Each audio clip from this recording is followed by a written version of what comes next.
The lesions look, some of this look most like a microscopic lesion. It was not very acidic, so we just went ahead with the cutting tool for both of these and for both the branches and into for both of these branches, and we got to do it.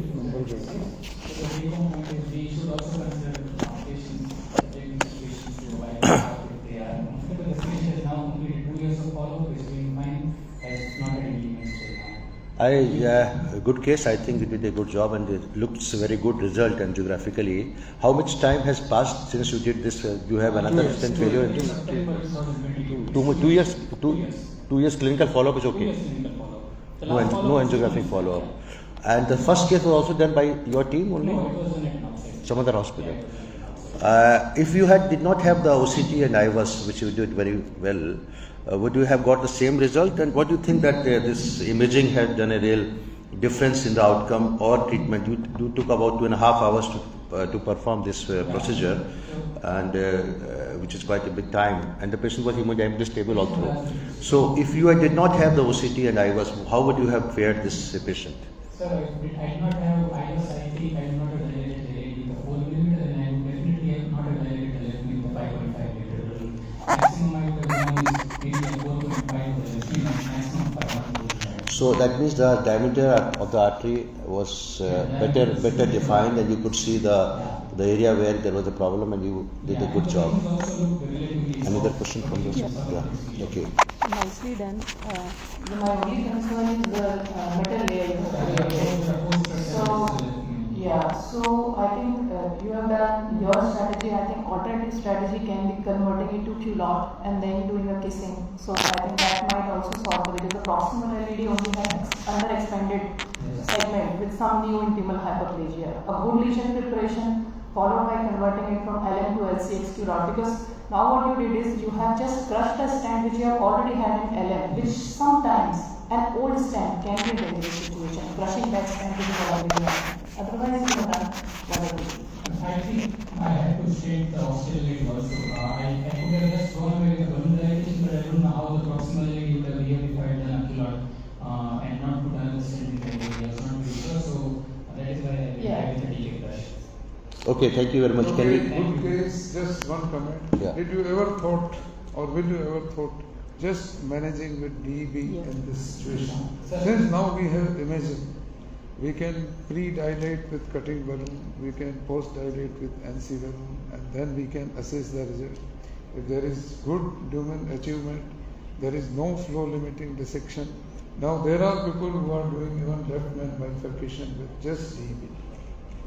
I think it's a good idea, but sometimes even the dissection, because now we have IVUS and OCT, a good imaging, that means you can even see the smallest of the dissection. If there is no dissection, you can really avoid further metal there. But in left main, I think one has to be a little more careful, because if you miss a dissection and you leave it, that can be problem. Okay. But putting 2 layers is also a problem. Thank you very much. So we actually now move on to the next case very quickly. Follow the rules, but still the Miss Dr. Zamil, AR Medical College.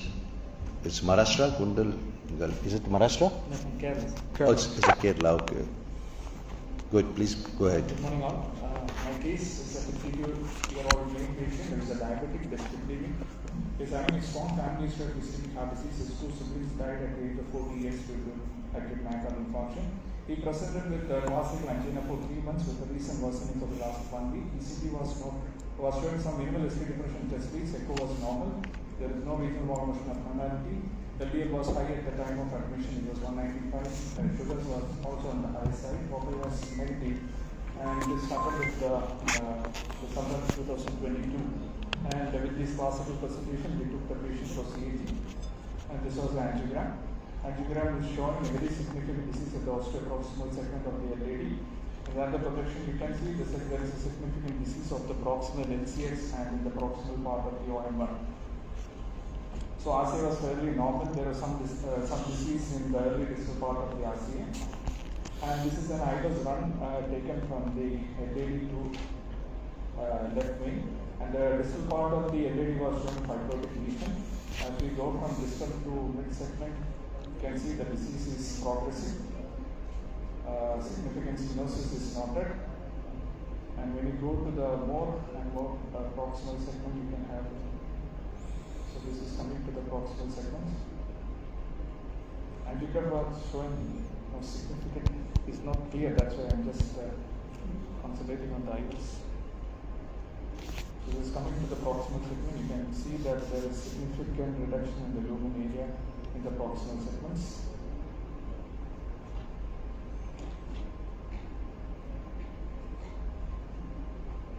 There is no significant calcium in this. There is some calcium in the proximal segments.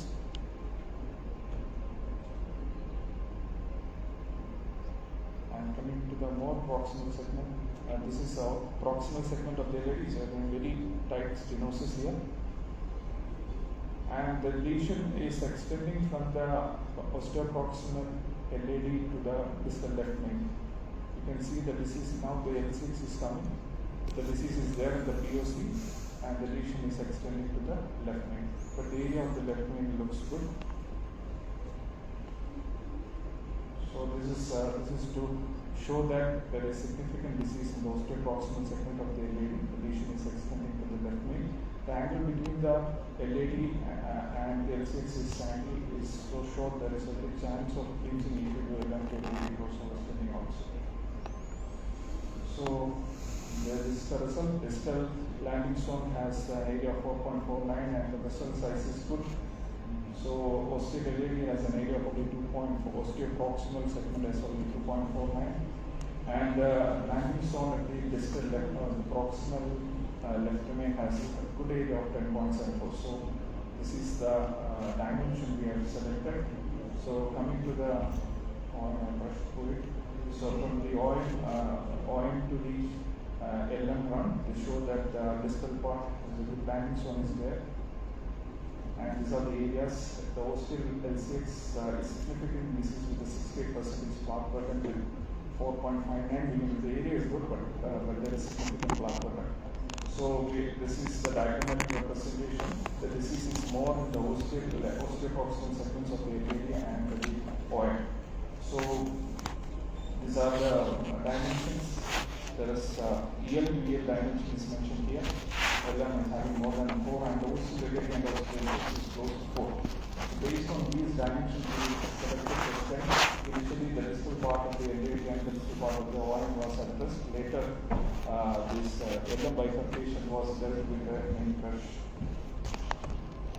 So these are the steps. We did the stenting. And this is the final result. This was done in 2022 December. So the results were good. The patient was fine.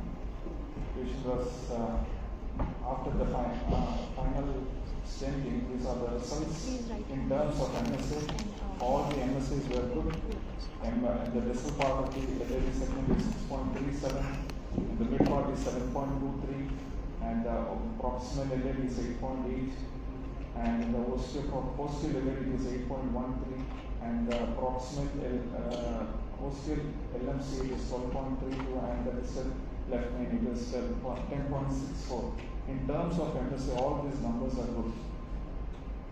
And as for the L6 also, the areas were good in the distal side. Distal standard with the L6, it is 4.12, it is more than 80% reference diameter. 5.6 in the mid segment, and the osteal L6 is 9.4. Everything is fine. And that time we were following the rules of 5, 6, 7, 8. It is much more than the 5, 6, 7, 8. Patient became symptomatically better. No angina after all. And patient was put on DAPT and proper dose of statin. And he was followed up for 6 months, and he was totally free of symptoms. After 6 months, we lost follow-up. Patient was not taking the proper medication. That's what we came to know after that.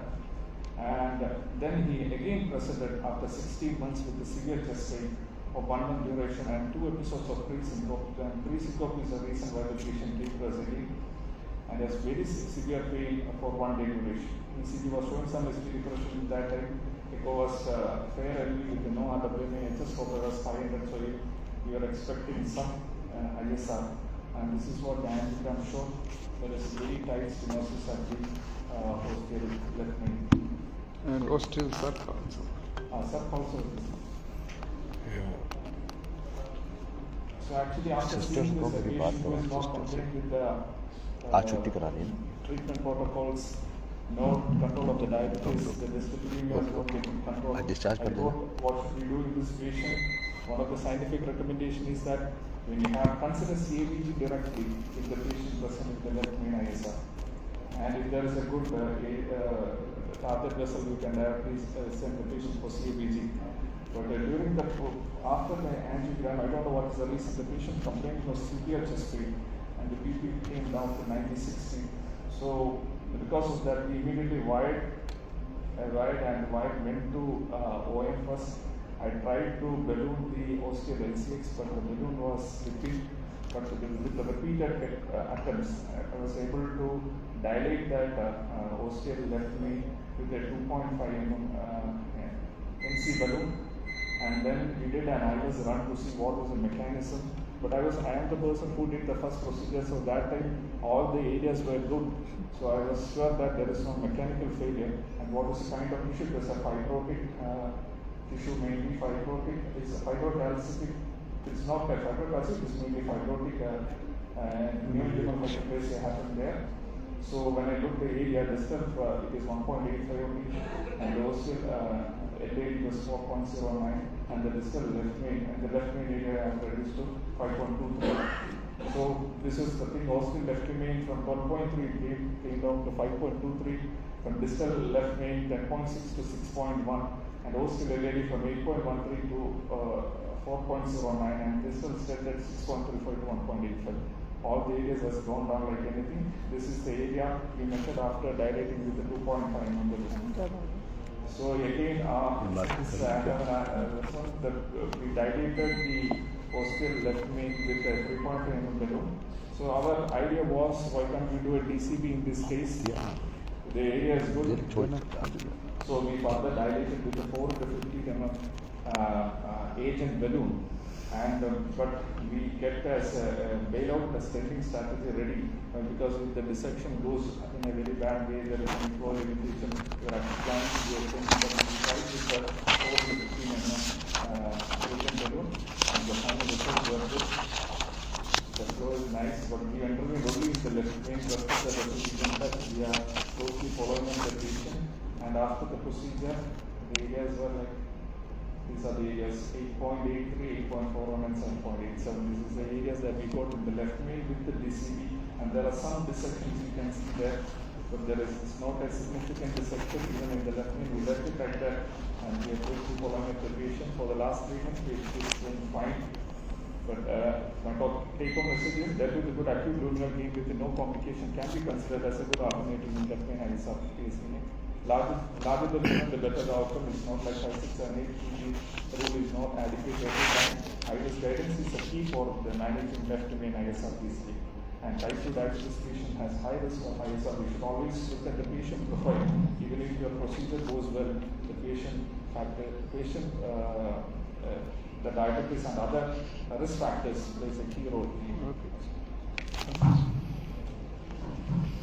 Very nicely presented, and I think so very beautiful option, at least in the first ISR you did.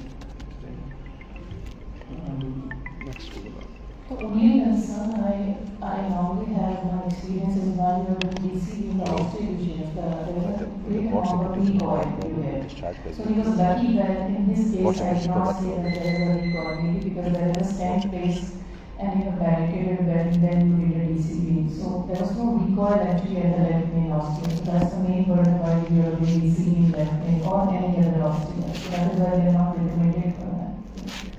We tried this option. Anyway, the stent is well expanded. Yeah. So that means, as our co-chair, Dr. Mantri said, that DEB can be a good option. You did the same thing. And you said blood pressure had gone down to 90/60 when we were planning for bypass surgery. The patient hemodynamics had come down. So what was the reason? The flow was, I did not see that. The flow was coming down or what? There is some flow limitation also. And then you quickly wired it and did you use intra-aortic balloon pump or no? Did you use intra-aortic balloon pump or no? So you could manage it well with the quick IVAS and all. So imaging, if you have IVAS, that means the message is that you can still avoid extra metal. Just do this and you have a good. How much clinical follow-up you have now? Yes, for the last 3 months after the death, he is on regular. Patient is okay, doing well. Thank you very much. I think we move on to the next case. A stitch in the time saves 9. You have to put a stitch. Utility of intracoronary imaging reinforced. So is a surgeon speaking or what is? No. The Dr. Annapurna Kalia from Pune. Okay. Morning chairpersons and morning friends, and organizers for giving me the opportunity to present my case. So my patient was 58 years old female, non-diabetic, non-hypertensive. She presented to our hospital with annual normal training in December 2022. Her ejection fraction was 40%, her property was positive, and she had ongoing angina. Now about the past history, she had undergone PDCA to LED with 2.75 at 28 stent in June 2022. That's 6 months before she presented to us. At that time, after 7 days, she had developed non-stent in July 2022. The done first was done at the end of June. So that time, the next day when the angio was done, it showed recanalized LED. So both the procedures were done outside by 2 different operators. So since that time, she was continued on medical management. She was on innovators, ticagrelor, aspirin, and rosuvastatin since then. So due to ongoing angina, non-STEMI, and property positive, I took her for an angiogram just to see what's happened to the post-stent. So you can see in the first projection, second projection, there is a diffuse kind of ISR involving the entire stent length and probably also peristent, because when I reviewed her angiogram, there was a geographical miss at the proximal end of the stent, edge of the stent.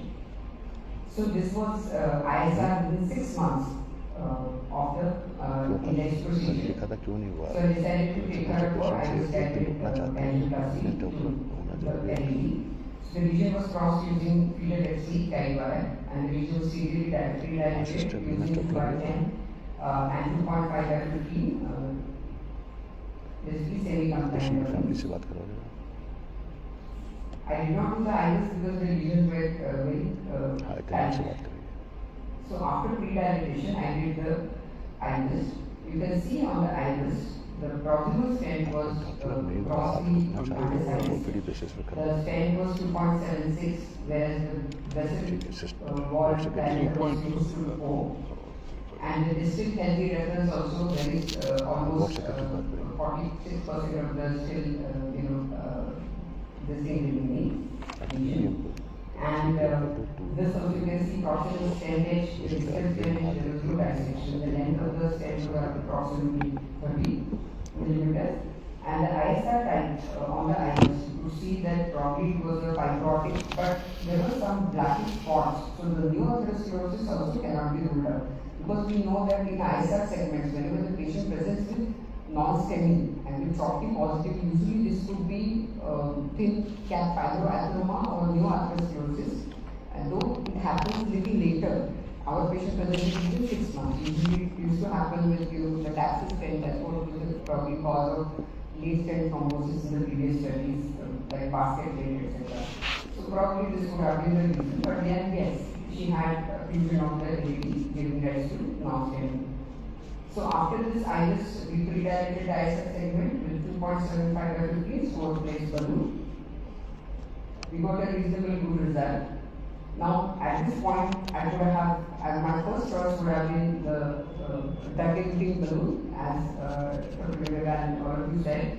But then, since there was a geographical miss, which I don't have the first angle unfortunately, so I thought that doing DV would not be the solution to it. So I put another stent covering both the sides, both the edges, 3 by 38 millimeters ceramous in stent. And this stent post-dilated deployed at 16 atmosphere. The stent was post-dilated using 3.5 by 15 NC balloon, and angiography you see we got a very good result. So now this is the fallacy that angiographically many times we can fallacious, we can see that it is normal, very good result. But in actuality, if you do iris, you see what it shows. Again, the iris run shows that the proximal stent edge, you can see the MSA though we got 8.24, the stent was still malposed, even with the good MSA. You can see in this longitudinal also. There were no edge dissections. So the proximal stent was post-dilated with 4 mm NC balloon 4 by 15 at 16-18 atmosphere, and we got a good result in LED with no slow flow. The edge dissections were not there, and so we did repeated the IVUS at the end of the procedure. We did IVUS studies. You can see the area, proximal area, we got about to the tune of 10.6 MSA. That was a good area, and distributed there were no dissections, and the stent was very well apposed. Now, as we have heard yesterday, Dr. Ronnie saying that suboptimal stent deployment is associated with device-oriented complex and composite endpoints of death MI and TBR to the tune of 28.7%. And as Dr. Akiko said yesterday, the underestimation of vessel size by angle is very common. Almost all the time the stents are underexpanded than we expect. We should wisely pay attention to the stent canal position, and we should never treat ISR without imaging. This is what we did. So my take-home message is, while treating ISR, imaging is must. We can assess the morphology of the plaque, we can assess the stent status, the previous, and we can get good accurate stent apposition. Optimization with imaging is the need of our for the better short-term and long-term outcomes. The use of imaging at the index procedure could have probably helped in preventing two non-stable episodes and ISR irregularities. You were very quick to take the slides presented yesterday, I think. The slide which Dr. Ronnie Matthew presented, you were very quick to take a picture and put it into your presentation. Yesterday. Good. So you are, I think you want to be updated exactly. So any other comment from the co-chair? I think it's a good thing. Case you, of course, that means it's further emphasizing the need of imaging in such cases where. But I don't completely agree that it's always undersizing by angiographic. We have, if you are good enough practicing intervention, I was not always required. In Instant, of course, but not in routine cases. It's not that you always undersize. You can have, if you've done IVUS, you've done angiographic, you need not to do IVUS in all patients. You can still have an idea by your thought process that you can go up 0.5 millimeter more than this. 100%. Because see, sir, what happens nowadays, the operators are running from one cath lab to other cath lab.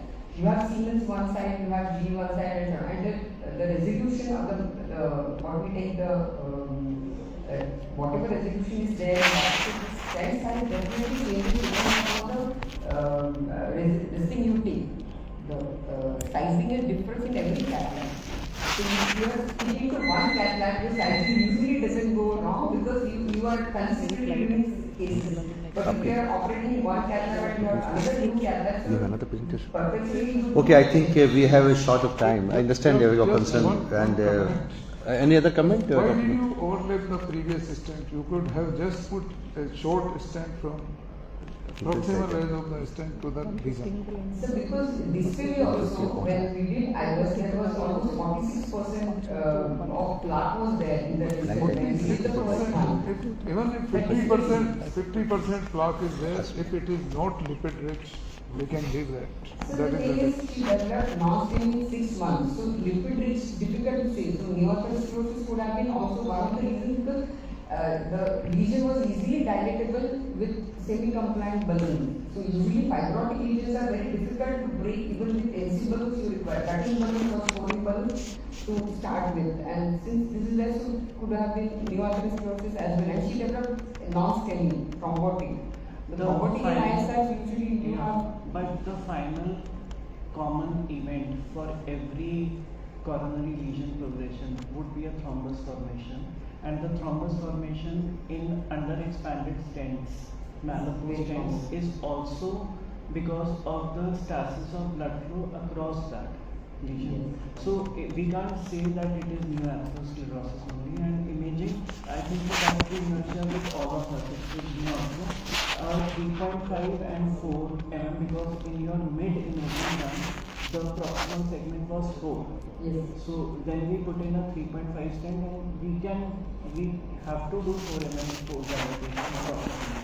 So these things we are learning, and maybe just post dilating the previously underexpanded stent and giving stents only at sites where it is required.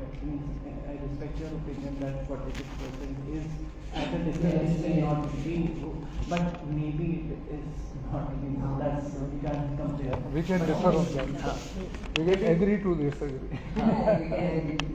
Okay, we move on to Vijayawada now. Thanks so much. So we will have a presentation from Vijayawada from Aster Hospital, Dr. Ram Manohar Talukula, OCT, cutting balloon, DCB for diffuse instant restenosis. Which artery? Okay, go ahead with the presentation. Thank you, Anand. Thank you, iPCI, for giving me the opportunity to present this. So this case is not so special in terms of uniqueness or anything, but it's special because of the findings which I got and also the patient profile which it later turned out to be. So it was a 77-year-old female. Her weight was approximately 32 kgs only, and she's a diabetic hypertension. She had history. We did not have any previous details on the patient presenting to our hospital. She was traveling and she had 2 episodes of left angina, for which she presented to our hospital. She was put a stent in 2015 for similar presentation, and also in 2019, which she told that there were 2 stents put in 2019. This time she had recorded TVO inversions with poor airway progression and failed every function, and Prof was positive with some hypokinesia in LAD. So we took up the patient for angiogram.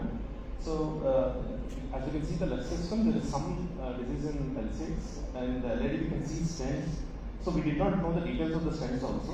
So we can see that there is approximately some calcification in LAD, even the iota is also calcified. Just before the stent, we can see that there is a tight stenosis. And in the cranial view, we can see that there are long stents, probably some overlap also from mid to distal LAD. And you can also see that probably the distal stent is in the myocardial bridge segment as well. And even in the bridge area, there is stenosis, as well as distal to the stent also there is HV stenosis. So there is disease, proximal and distal HV stenosis, as well as stenosis which is present in the probably bridge segment. Right looked normal. So there was initially difficulty in widening this region also, but with microcapillary support we were able to pass the wide, and then did redilatation with 2 balloon, and then an OCT run was taken. So as you can see, at the longitudinal lumen profile actually did not show a stent here, but in fact there was a stent in that segment as well. So as you can see at the distal edge, we were able to see the stenosis.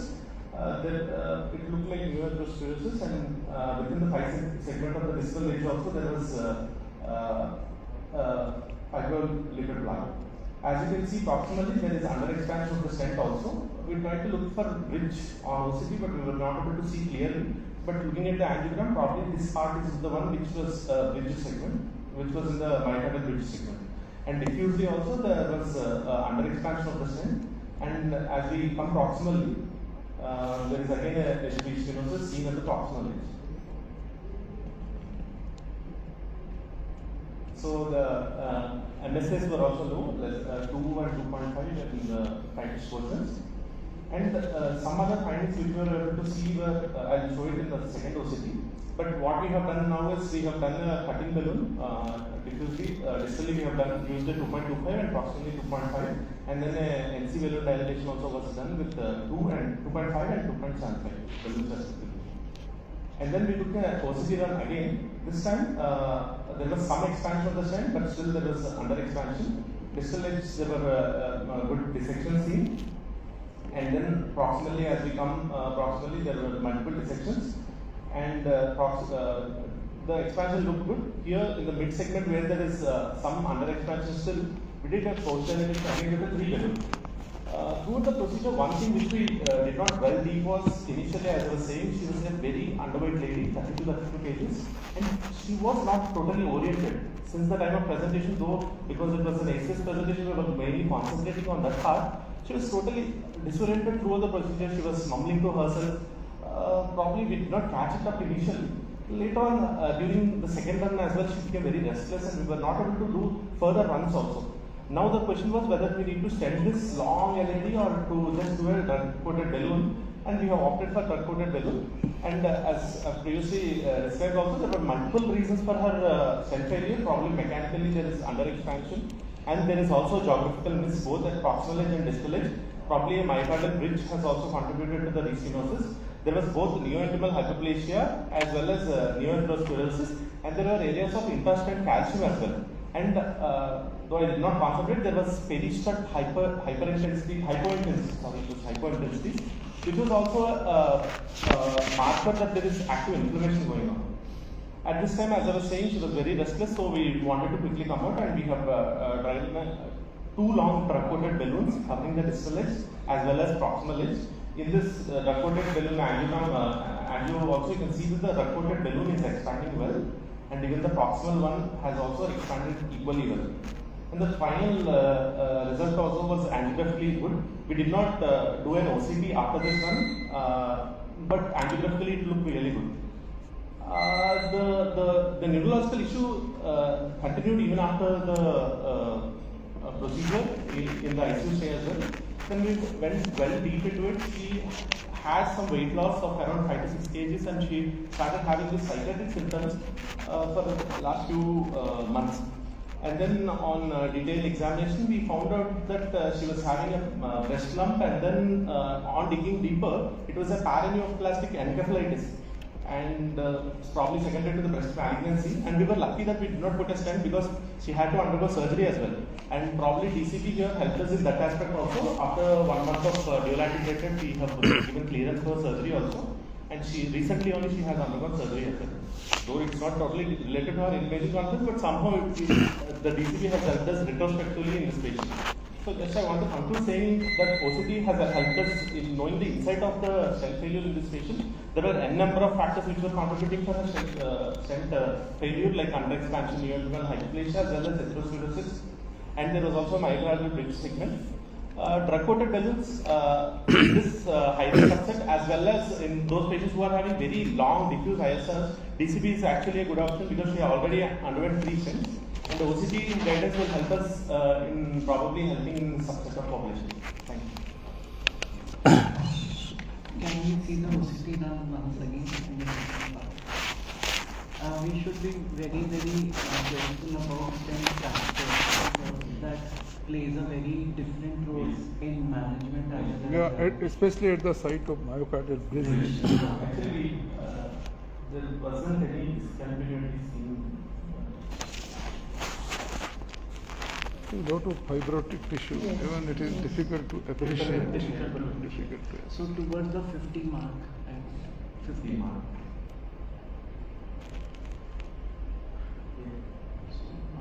That's a branch coming there and intimal hyperplasia previous text. So stent fracture, just in case we have stent fracture, how should we approach? Last session in hall there was a discussion about it. So as Dr. Akiko was saying, there are 2 types of fractures where there can be a gap and the tissue can proliferate or protrude to that area, or sometimes it can fracture and it can just overlap.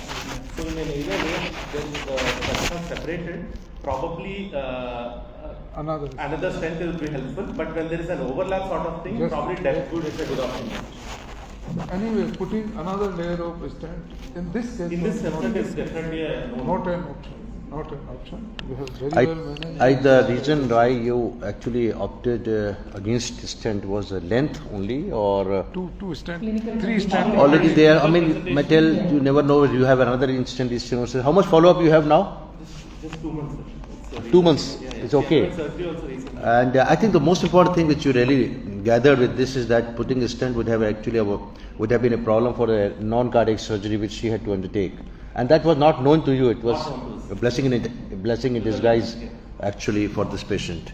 Any other comment? I think it's a good case done, but we are not sure about the overall outcomes. You should do a 6 month. Is she still surviving? No, Yeah. It's not a malignant. They have done only mastectomy with accident. Okay, so I think you should do a 6 months conjunctival outcome. That will be better, and you present it again. What has been there, because a long DEB, we don't know the results, but it's not 100% surety that you'll not have another.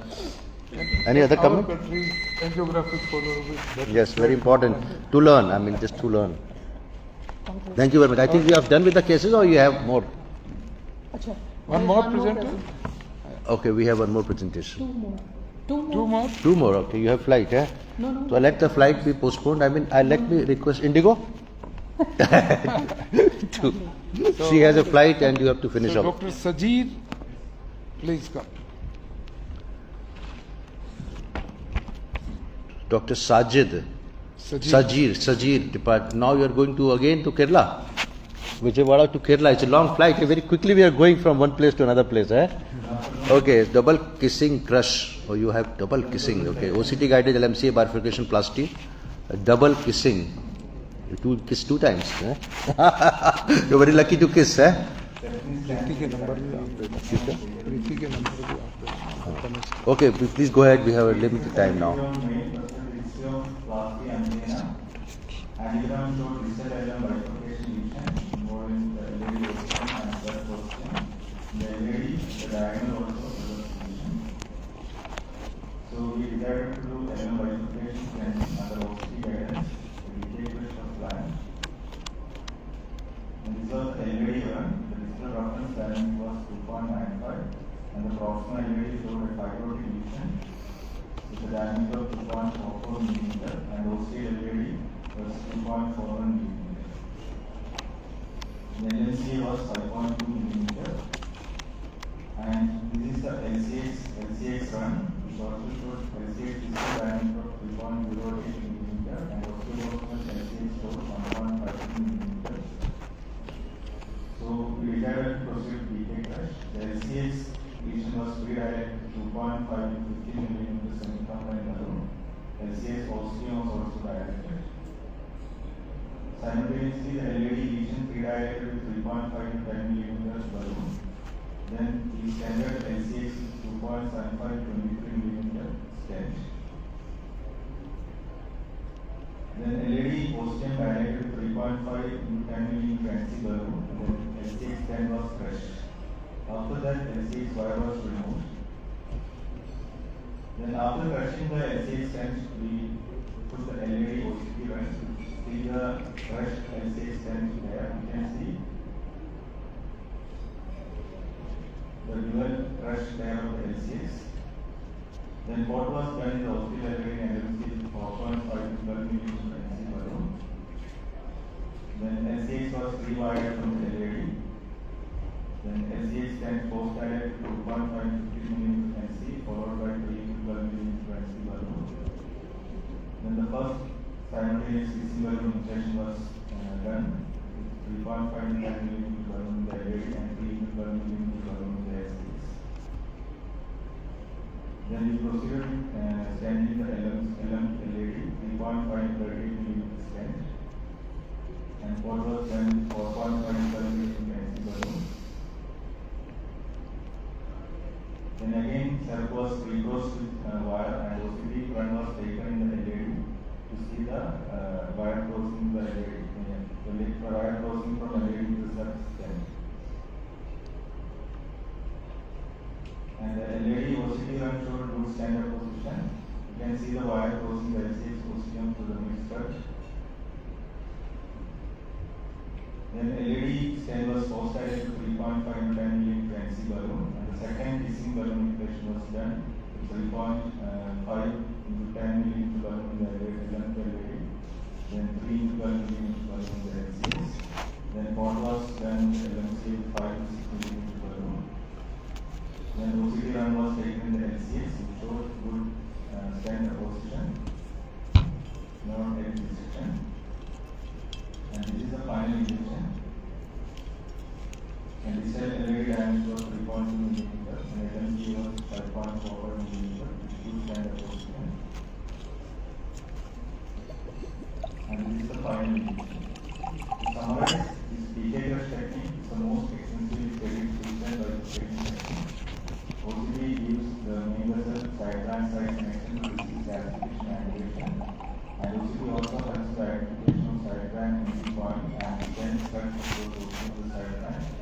And nowadays, imaging is a routine strategy known commonly used in this time.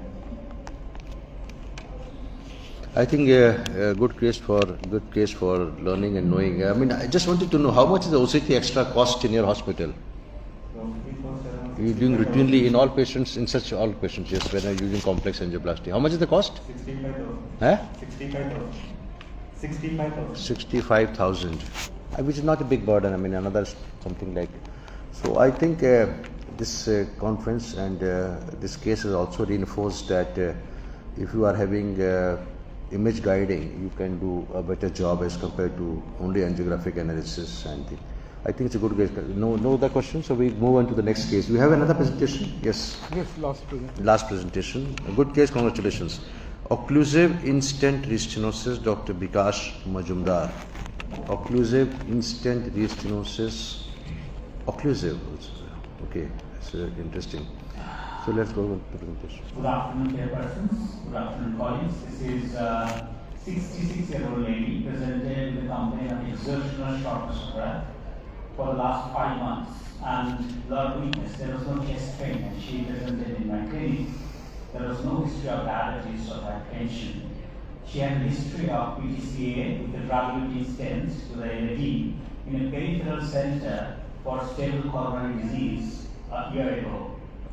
And ECG showed left bundle branch lock, echocardiogram revealed good LV systolic function. So this is the angiogram. You can see that a stent has been completely occluded. She didn't have chest pain. The presentation was shortness of breath. There was no acute chest pain in this particular lady. The RCA was fine, and this is the aerocranial view. So as there was a stent failure, it is mandatory that we should take help of the imaging to understand that what is the mechanism of the stent failure, because majority of the stent failure can happen because of the mechanical cause, because of the biological cause, and sometimes it will be due to the mixed mechanical and the biological cause leading to the stent failure. And we took the patient for a PTCA to the LAD. It was to a 6-French sheet and CLS3 drive with around 3 intermediate wear. It passed nicely without much difficulty, and we just redilated the lesion with 1.5 to 15 millimeter balloon to pass our IOS catheter. And then you could appreciate from the angiogram that there was a lesion just distal to the stent margin as well. So probably this was a geographical miss that is evident only from the angiography as well. And if you concentrate on the proximal part of the stent here, only from the angiography, you could appreciate that's probably not quite expanded well, and this is evident even from the angiography.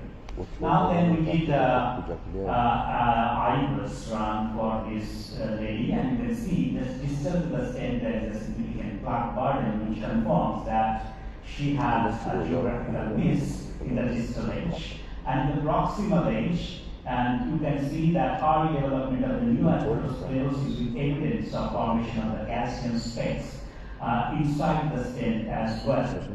And also at the proximal edge there was a size mismatch, and you can see the vessel is around more 3.8, but the stent which has achieved maximum of 2.7 millimeter at the proximal edge.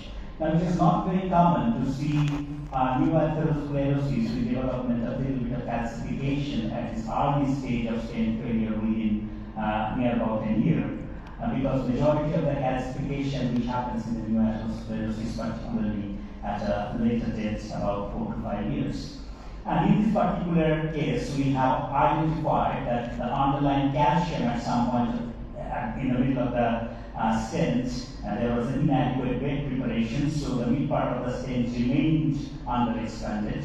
There was a development of the RNU atherosclerosis with instant calcification causing the ISR, and just distal to the stent, there was a significant plaque disease resulted in geographical miss, and proximal part of the stent was not fully opposed to the endothelium. These are the factors which are responsible for the stent failure in this particular case. So how we will treat this? As there was a bit of calcification, we took a pulverine cutting balloon, particularly the proximal and the mid part, and you can see the eye was run after the cutting balloon. You can see the cracks in the calcium, and as there was a geographical miss in the distal part, we dilated the distal part of the stent at the geographical miss area with a balloon which is 2.75 to 20 millimeter balloon. And then we also nicely dilated the part of the stent with the NC balloon, and then eventually delivered and treated this patient with a solution sirolimus eluting drug-eluting balloon in the proximal part, which is a 3.5 to 30 millimeter at 8 atmosphere, and the distal part we also used the sirolimus eluting solution SLR. This is a novel new drug-eluting balloon technology where the drug is delivered through a pellet from the balloon, and that pellet gets attached to the endothelium and continuously release the drugs for the next 3 months. And this is a slow delivery of the drug over next few months.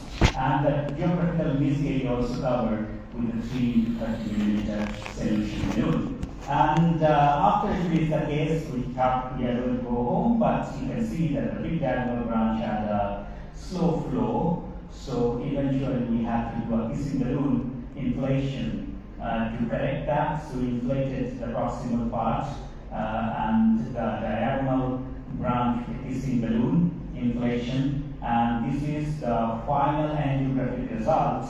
And you can see the finest eye was run through the proximal side as optimal apposition, and the posterior iris at the narrowest part also achieved MLA of 5.6, which is a fair achievement of the caliber, and the posterior iris just to start the stent also showed good luminal achievement. So in that way, we managed that ISR with the DEB and proper post-dilatation with the NC balloon and the cutting balloon. So IRIS is essential to identify the cause of the stent failure. Proper bed preparation was done using the cutting balloon, and ISR was retreated with the solution micellar targeting balloon, and post-procedure IRIS was essential to start the optimal result. Thank you very much. So very good presentation. You have demonstrated 2 things.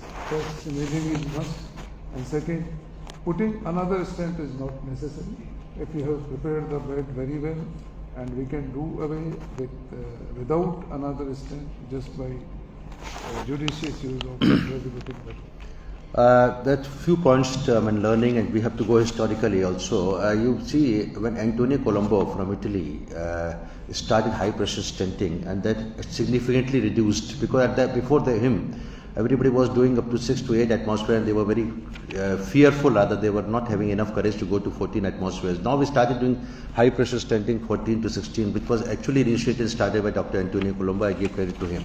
So after that, the subaqueous thrombosis and instant restenosis both came down quite significantly with the high pressure stenting. So once you are using, when you are doing the first case, we don't know how the first case was done when you have an instant restenosis, which is occlusive instant restenosis, which is quite gruesome, I would say. We never know whether actually they had used the stent boost technology, or whether IVUS was used at that time to know the stent position. So it's very important when you're doing a stent implantation, you have to be very, very careful in having a full apposition of the stent stretched to the wall, even if it is a calcified or non-calcified lesion. But of course, now the demonstration of this conference is that IVUS utility and utilization without another metal, utilization of only drug-eluting balloon can be wonderful. And we have some data which has shown that the instant restenosis versus DEB in instant restenosis, or stent versus DEB in instant restenosis, the DEB is slightly better, and you can do, unless you have a dissection, which is demonstrated by IVUS. And if you have a slightest of dissection, don't hesitate to put, just for the learning, put another stent. So don't hesitate to put another stent even after drug-eluting balloon. So I think good demonstration, and let's hope that this patient will do well post-procedure. But you should always do a angiographic follow-up even without symptoms. One should not hesitate. Tell the patient that we would like to do a 3 months or 6 month post angiographic follow-up, so that we know what we have done is actually correct. Thank you very much. I think with this brings the end to the session. Dr. Mantri and myself, we are thankful to the organizer, especially Dr. Ashok Seth, to bring such a learning, program for all the young and senior or middle-aged interventional cardiologists from all over the country. And thanks once again for inviting us for this important symposium. Thank you very much. Bye-bye.